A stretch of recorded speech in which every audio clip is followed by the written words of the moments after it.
Ambos son feos. Pero no vulgarmente feos. No. Ellos son feos. Terriblemente feos. Ella tiene una cicatriz en la mejilla a causa de una operación cuando apenas tenía 5 años. Él tiene una quemadura a la altura de la barbilla que le deforma la cara, su isla sin barba, como él la llama. Se conocieron en la puerta del cine. Él estaba detrás y comenzó a mirarla fijamente. Y cuando ella se sintió observada, se dio media vuelta y comenzó a mirar aquel horror que afeaba el rostro de aquel hombre, pues con tanto descaro como él la miraba a ella. Ambos son feos. Terriblemente feos. En el cine, él se colocó detrás.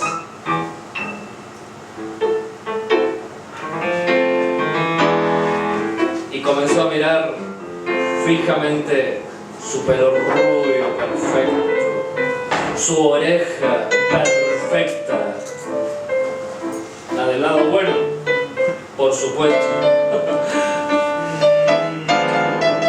Cuando salieron del cine, él, tímido, se acercó y le preguntó: ¿quieres tomar un café? Música de café, por favor.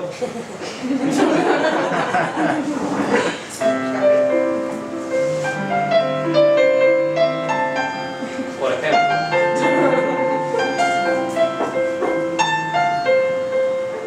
Imaginaos cuando de pronto se abre la puerta de una cafetería y entra un horror. Imaginaos cuando de pronto se abre la puerta de una cafetería y entran 2 horrores. Todas las miradas fueron para ellos.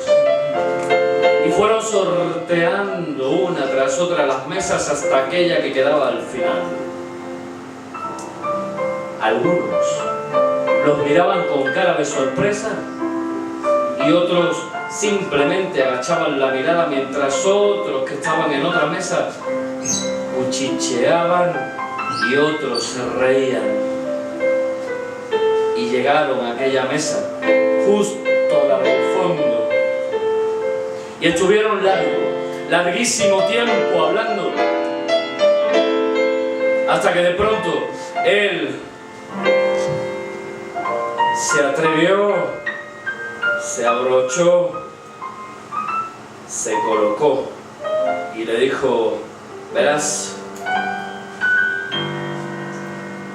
tú y yo podemos tener algo juntos.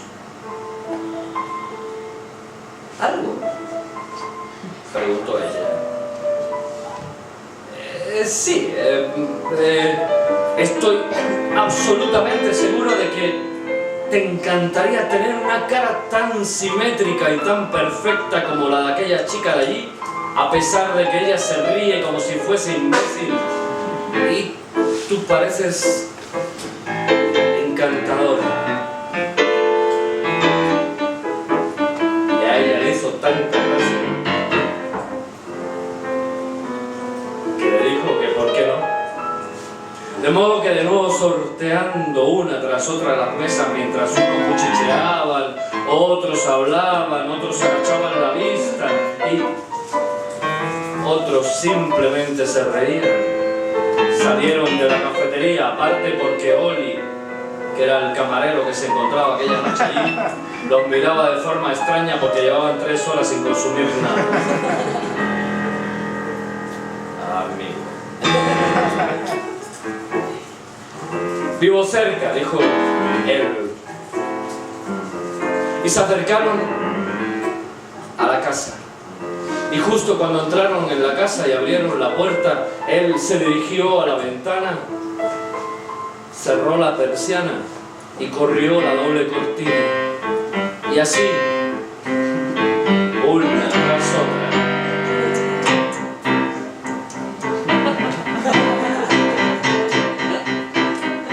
todas las habitaciones quedaron a oscuras, hasta que llegaron a la alcoba. Él se dirigió a la persiana, la cerró y corrió la doble cortina. Y ahora sí.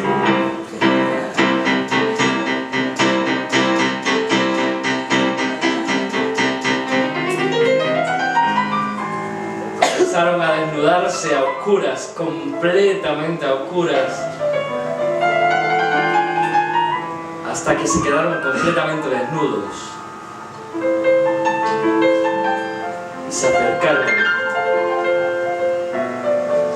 Y sabéis, ¿habéis tenido la sensación alguna vez de tocar cada centímetro sin tocarlo, cada milímetro sin tocarlo, cada poro, cada vello de la persona que tienes delante, sin verlo, hasta que de pronto él gritó: ¡no! Nosotros no somos esto. Levantó su mano, poco a poco acariciando, porque había que aprovechar, cada milímetro del cuerpo de aquella mujer, hasta que comenzó a acariciar aquella enorme cicatriz que desfiguraba su cara. Muy pronto las yemas de sus dedos, muy prontito las yemas de sus dedos comenzaron a humedecerse, hasta que ella entendió.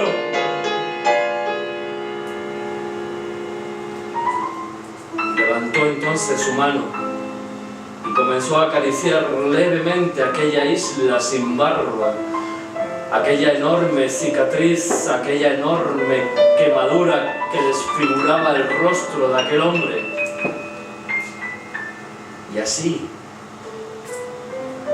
se conocieron.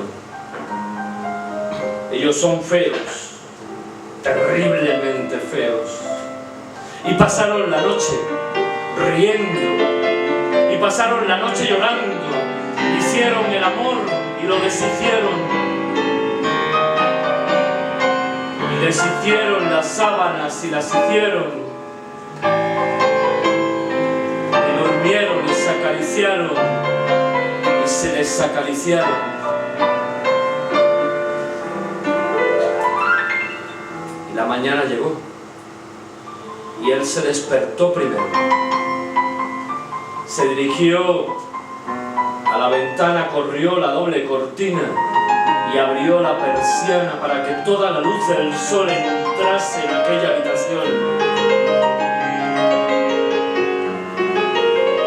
Y luego, por último, se acercó a la cama y dejó caer, quizás por ultimísima vez, un beso en aquella mejilla herida, en aquella mejilla desfigurada, porque, ¿sabéis qué? Ya no importaba que fueran feos, terriblemente feos.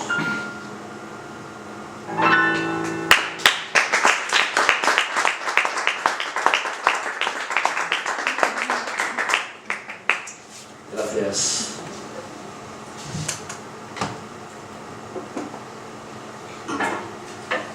Vamos a improvisar. Chema, vamos a contar el cuento que hemos decidido hace 5 minutos. ¿Cómo te gusta? Voy a quitar el pañuelo tanguero que hace una jarta de calor. Toma. Picha. Papi.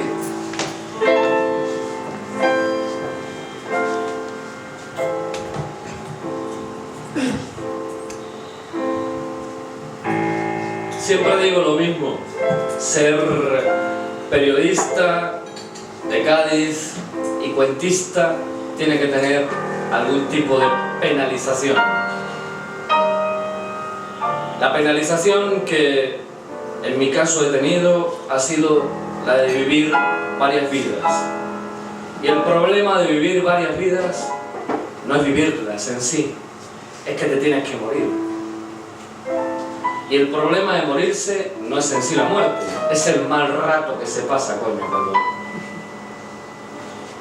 En una ocasión, y esto quienes me conocen lo saben, en una ocasión, una de las primeras veces que me morí, yo era albañil. Estaba arreglando un piso 86 cuando de pronto el andamio se rompió y durante 86 pisos estuve cayendo. Eso que dicen y que te cuentan, te lo habrán contado seguro, absolutamente seguro, de que tu vida pasa ante tus ojos como si fuesen en diapositivas. Yo todas las diapositivas que había visto, las había visto en una asignatura que se daba, no sé si se da ahora con la LOCSE o con la ESO o con la historia esta que se da ahora, que se llamaba Historia del Arte. De modo que durante 86 pisos le hice un repaso fantástico al románico y al gótico, pero de mi vida nada. Y morirse así es triste de cojones. Pero no todas las muertes tienen por qué ser desagradables. Yo quisiera que esta noche ustedes me imaginasen en una de esas vidas, que no es esta. No por nada, sino porque en esa vida yo cumplía ese preciso día 56 años.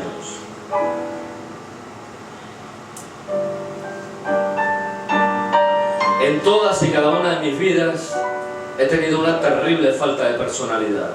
En tan solo 5 minutos cualquiera podría convencerme de lo que quisiese. Y aquel día que cumplía 56 años, me encontraba boca arriba sobre una cama que no era mía. Y eso no tendría nada de particular. Si esa cama no perteneciese a una mujer incompatible con fajas, sujetadores o bragas, cuyo sexo en este instante estaba lamiendo. Sebi me mira y me dice: te vas a asfixiar. Efectivamente, ese pensamiento se convirtió en una ineludible certeza y me asfixiaba. Y bueno, pues uno, por ejemplo, ¿tú cómo te llamabas? María. María. María podría decirme, bastaría con gritar: Pedro, grítale, Daniela, que así se llamaba ella, quita de arriba que me asfixio. Pero he ahí el problema, Chema. Cada vez que intentaba abrir la boca, el roce de mis labios le provocaba un placer aún mayor y Daniela comenzaba a contonear sus enormes caderas sobre mi aplastada cara y mi asfixia aumentaba.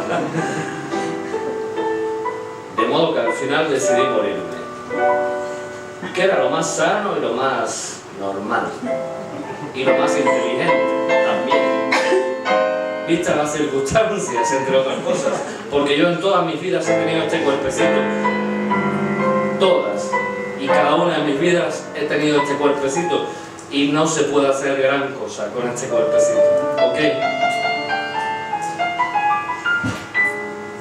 Y antes de morirme, quise plantearme qué era lo que había ocurrido, o qué era lo que había hecho en aquella vida. En aquella vida yo había querido ser escritor. Y el día en que llegué a mi casa y le dije a mis padres y a mis 3 hermanas que quería ser escritor, en tan solo 5 minutos me convencieron de que aquello era una auténtica locura. Y me dediqué al mundo de la banca. ¿Hay algún banquero por aquí? No. Menos mal. Menos mal y no, porque tengo que pedir un crédito, pero quiero decir que a quien le guste, muy bien. Pero yo quería ser escritor. Y el día en que encontré a Laura, bailarina, fabulosa, maravillosa, aquellas caderas que se contoneaban con cada paso, con cada movimiento. A medida que iba andando, yo siempre me quedaba detrás para poder verla y poder ver cada uno de sus movimientos y poder disfrutar no solo de su cuerpo, sino de su musicalidad. La presenté en casa y mi padre, mi madre y mis 3 hermanas en tan solo 5 minutos me convencieron de que aquello era una locura.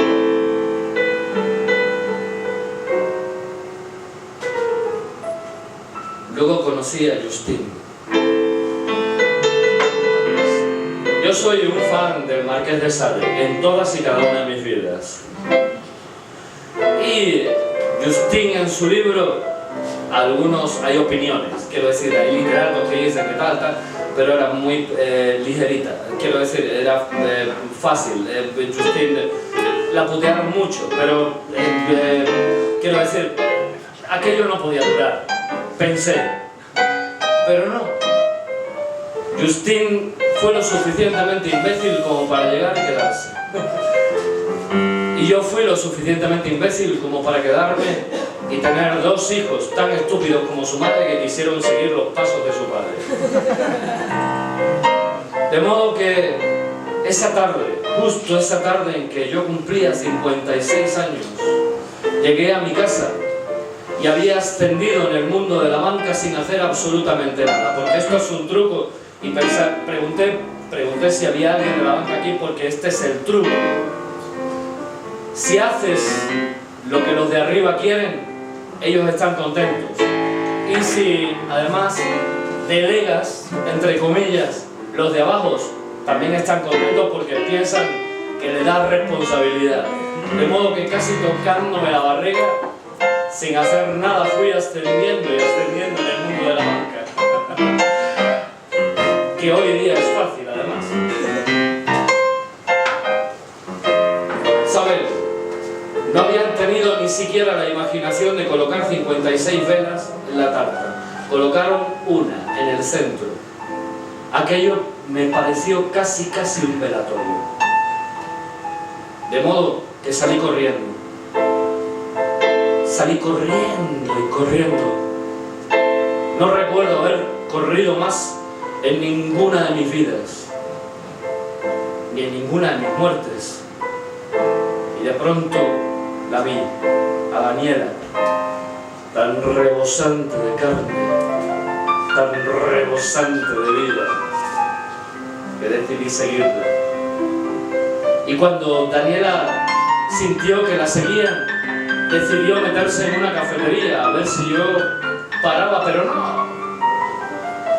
Continué y me senté junto a ella y le dije tantísimas frases hermosas, tantísimas palabras de amor, que al final Daniela decidió encamarse conmigo y colocar su enorme vagina sobre mi aplastada cara y asfixiarme y matarme, quizás en la muerte más maravillosa y auténtica que jamás he tenido. Pero les pido, como les pedí entonces, que no la culpen,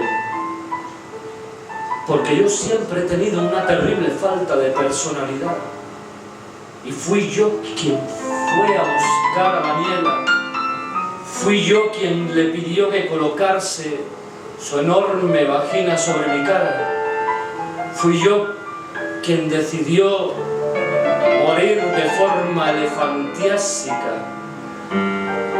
Así que no la culpen entonces, no la culpen ahora y no la culpen en el futuro, porque de todas y cada una de mis vidas, pero sobre todo de todas y cada una de mis muertes, esta y solo esta fue realmente auténtica.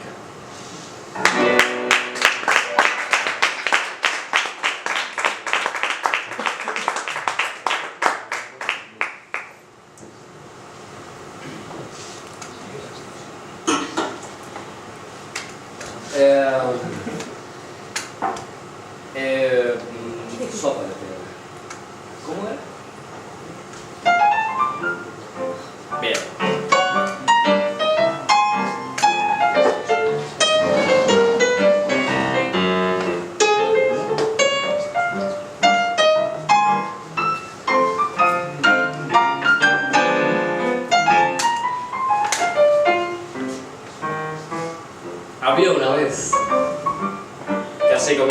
cuentos. Que han venido ustedes a escuchar cuentos y no les estoy contando cuentos. Había una vez un caminante que de tanto caminar llegó a un pueblo y fue puerta por puerta pidiendo comida y absolutamente nadie le dio nada de comer y casi se había dado por vencido cuando de pronto en el centro del camino, una enorme casa con una enorme puerta a la que el caminante llamó 3 veces. Y allí, me lo crean o no, apareció el dueño, la dueña y los dueñitos. ¿Qué desea usted?, dijo el dueño de la casa. Verá, soy un peregrino, un caminante y llevo tantos kilómetros y tantos caminando que lo único que me he llevado a la boca ha sido el polvo del camino, que me preguntaba si tendría usted algo que darme de comer.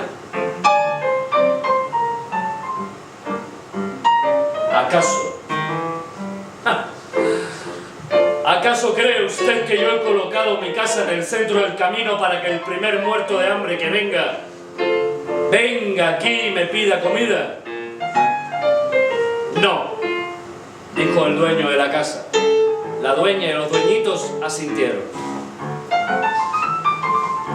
¿Y acaso, preguntó el caminante, le importaría que cogiese una piedra de su jardín para hacerme una sopa de piedra? Coño, una sopa de piedra debería de ser algo muy económico. El dueño de la casa preguntó y el caminante, el peregrino, contestó: ¿acaso no han olido ustedes nunca, ni han saboreado nunca, jamás en su vida, el aroma maravilloso, inconfundible de una sopa de piedra? No, contestaron. De modo que lo hicieron pasar a la cocina, y cuando el caminante se vio en la cocina, pidió la olla más grande que tuviesen en la casa y se la trajeron. Pidió que la llenasen de agua y la llenaron. Pidió que la pusiesen al fuego y la pusieron. Y luego el caminante se acercó y colocó la piedra justito en el centro. Y se marchó a hablar con el dueño, la dueña y los dueñitos, pues de los viajes que había hecho, de las gentes que había conocido, de lo extraño que son los países unos de otros, mientras el agua comenzó a hervir y a hervir. Y fue entonces cuando el caminante sacó una cuchara de palo de su mochila, se acercó a la olla, probó un poco y dijo: Chema, un poquito de sal, un poquito de aceite y un poquito de tocino no le vendrían nada mal, porque les digo, sin sal, sin aceite y sin tocino, una sopa de piedra no es una sopa de piedra. Y todos se lo trajeron. Y el caminante siguió hablando y siguió hablando y siguió hablando y pensando, y al cabo de otro rato se volvió a acercar y volvió a probar y dijo: chorizo, coño, y una gallinita y un poquito de costilla salada, porque sin chorizo, sin gallina y sin costilla salada, una sopa de piedra no es una sopa de piedra. ¿Qué carajo? Y todos se lo trajeron y todo fue a parar dentro de la olla.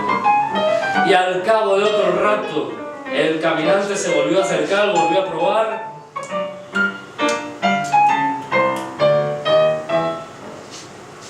Patatas, Chema, se nos olvidaban. Se nos olvidaban las patatas y los puerros, porque sin patatas y sin puerros una sopa de piedra no es una sopa de piedra. Y todo se lo trajeron y todo fue a parar dentro de la olla. Y claro, el caminante siguió hablando y hablando y hablando Y la música siguió sonando, y sonando, y sonando. Y el puchero comenzó a oler de una manera maravillosa. Y el dueño, la dueña y los dueñitos comenzaron a chuparse los dedos. Claro que fue lo único que probaron porque, Chema, el caminante se acercó al puchero, aquella olla tan grande, sacó un plato de madera que llevaba, su cucharón y uno y otro, y otro, y otro, y otro, hasta que al final tan solo quedaron la olla y la piedra, justo la piedra, tan solo quedaron la olla y la piedra, justo en el centro. En ese momento, justo en ese momento, el caminante guardó sus aperos y se dirigió a la puerta de salida para marcharse de la casa, cuando de pronto el dueño de la casa salió corriendo hacia la olla, agarró la piedra y lo llamó gritando y diciéndole: «¡Oiga, su piedra, su piedra!». Y el caminante, mirándolo fijamente, le dijo: la piedra, Chema, se la queda usted para la próxima sopa».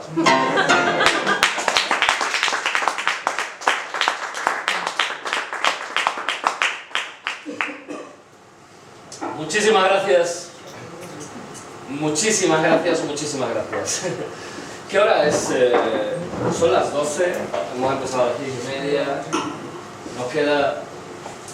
Quiero contarles, sobre todo porque es una cuestión muy personal. Como ya les digo, vámonos con el fenómeno, flamenquito. Una amiguita del flamenco, siendo de donde soy, a mí me viene muy bien. Y porque soy de un pueblo de marineros, les tengo que contar un cuento de marineros. Los marineros son como medio piratas. Y en mi pueblo mucho más. Pero no hace tanto tiempo. Mi pueblo era un pueblo gris, donde las casas eran pequeñas, las puertas eran pequeñas, los colores no existían y apenas había flores en los jardines. Hay un sitio entre Barbate y Caños de Meca que quizá os suene más, o Conil, que se llama El Tajo. Nosotros lo llamamos así, o el Parque Natural de la Breña. Hay un enorme acantilado donde los pocos muertos que entonces el mar nos regresaba, los tirábamos por allá para que el mar, que había sido su vida, fuese parte de su muerte. Pero una tarde cualquiera, de un martes cualquiera, o de un miércoles como hoy, varios niños se encontraban en la playa jugando, cuando de pronto vieron un promontorio en la arena. Al principio pensaron que se trataba de una ballena. Luego fantasearon con que podría tratarse de un barco pirata. Hasta que se acercaron y cuando le quitaron las rémoras, los sargazos y las algas, solo entonces se dieron cuenta de que se trataba de un ahogado. Llamaron a los hombres del pueblo, que entonces apenas cabían en 7 botes, y todos se miraron a la cara y se dieron cuenta de que nadie faltaba en el pueblo. Pero aún así, agarraron a aquel hombre descomunal, porque era el hombre más grande que jamás habían visto en su vida, e intentaron acercarlo al pueblo de la manera que pudieron. Así que en la primera casa que encontraron, allí intentaron colocarlo sobre una mesa, pero no había una mesa lo suficientemente fuerte como para aguantar el peso de aquel hombre, y allí lo dejaron tirado en el suelo.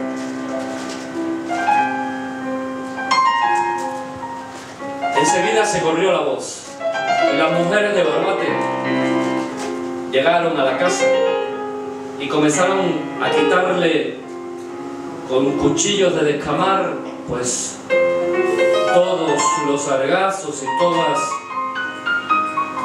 las costras que llevaba de mares ocultos y de mares inexplorados sobre el cuerpo, mientras los hombres se iban a los pueblos cercanos a preguntar si existía o si les faltaba algún hombre en sus pueblos,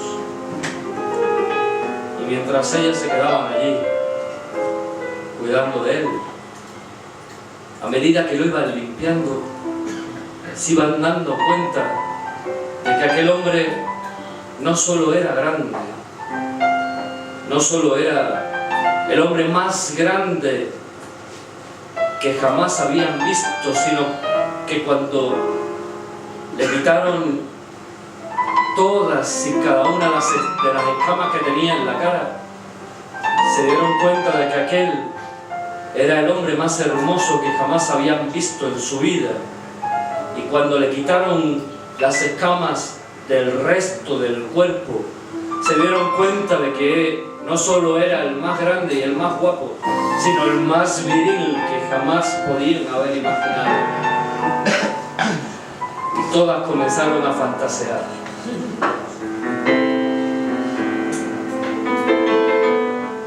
Algunas pensaron que quizás cogiendo algunas velas cangrejas o cogiendo algunos trozos de tela de las más grandes del pueblo, buscando los zapatos del mejor plantado que había allí en Barbate, podrían arreglar aquel desaguisado, pero los zapatos le vinieron pequeños. La camisa, cuando se la habían cosido, los botones estallaron y los pantalones le quedaron cangrejos, que decimos nosotros, que es como cuando te remangas para pillar. ¿Sabéis? Las mujeres quedaron tan prendadas que comenzaron a buscarle nombres. Las más jóvenes pensaban que podría haberse llamado Lautaro o Aníbal, pero la más vieja, que miraba al muerto con más compasión que pasión, finalmente dijo: tiene cara de llamarse Esteban.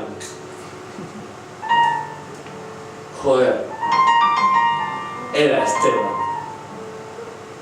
No había otro nombre para él. Y fue tanta la pena, después de tanta dulzura, que todas comenzaron a sollozar, y los sollozos se convirtieron en llantos, y los llantos se convirtieron en mares que fueron a dar a la playa y se unieron al mar, porque las lágrimas son saladas y van a donde van. Cuando llegó el amanecer, la vieja le colocó un pañuelo sobre la cara para que los rayos del sol no le molestaran. Mientras tanto, todas habían estado pensando en que la esposa de aquel hombre debía de haber sido la más afortunada del mundo, porque tan solo con su presencia, tan solo con su tamaño, podría haber llamado a los peces por su nombre, y los peces habrían salido del mar por su propio pie o por su propia cola, en este caso. Pero cuando vieron a Esteban, cuando se dieron cuenta de quién era Esteban o de cómo podía haber sido Esteban, y miraron las puertas de sus casas, los quicios, sus sillas y la pequeñez de sus vidas, pensaron que quizás Esteban podría haber tenido una vida desgraciada, porque quizás en cada visita la dueña de la casa llegaba con la silla más resistente y le decía: siéntate, Esteban, y no, señora, por no molestar, con los pies en carne viva y sin querer molestar, pensando en no darse un golpe con cada traviesa, con cada cuaderna, con cada quicio de cada puerta. Y les dio tanta lástima que pensaron que quizás los comentarios podían haber sido: mira, ya se fue el tonto grande, ya se fue el tonto hermoso. Y comenzaron a traerle abalorios, pulseras, collares,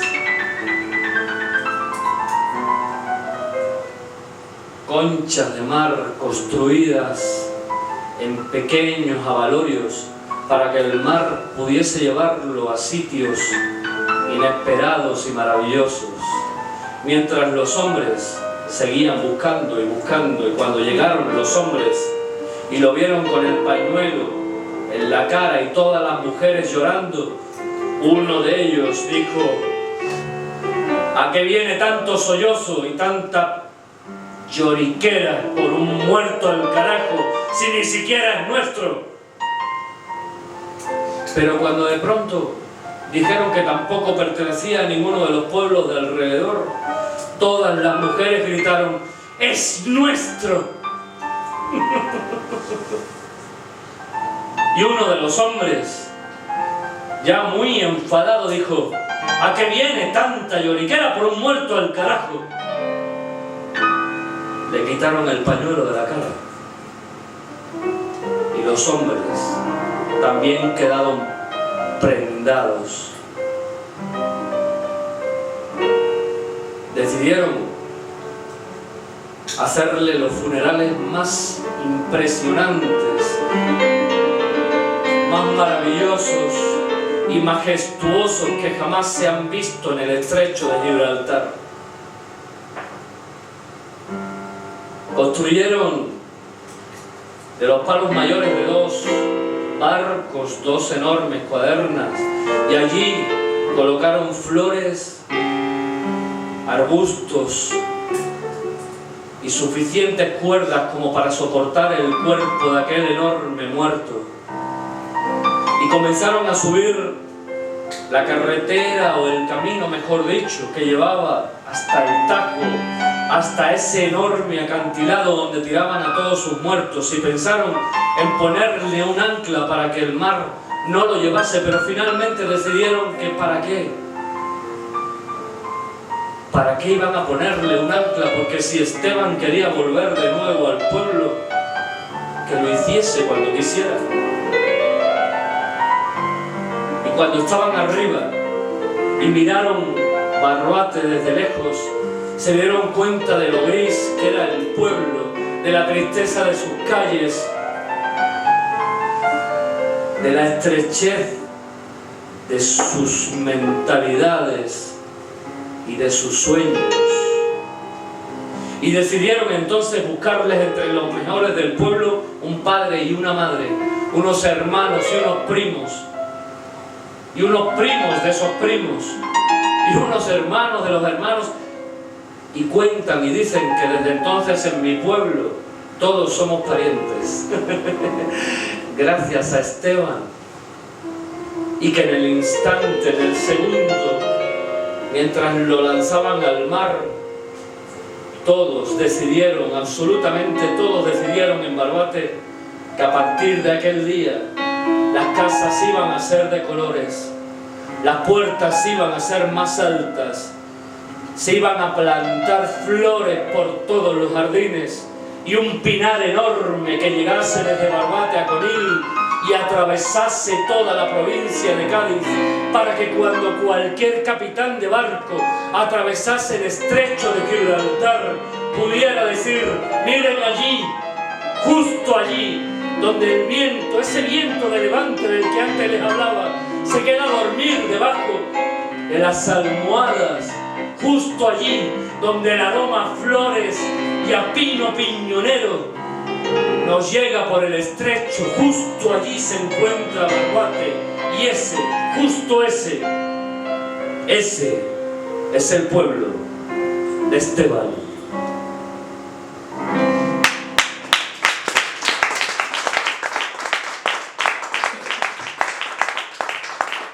Mucho, quiero dar, por favor, quiero que le deis, por favor, un fortísimo aplauso a este recuerdo sin el cual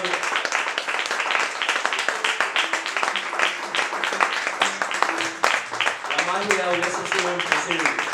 Esto, junto con él, aquí me gustaría, es simplemente una pequeña frase que sintetiza lo que significa contar cuentos.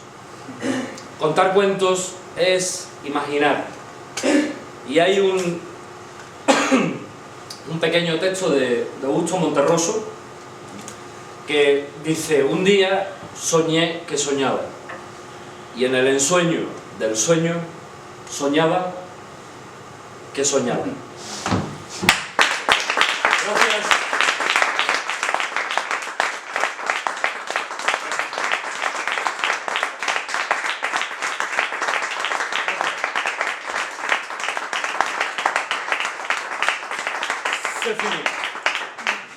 Espero que lo hayáis pasado bien. ¿Bien? Gracias. Ay.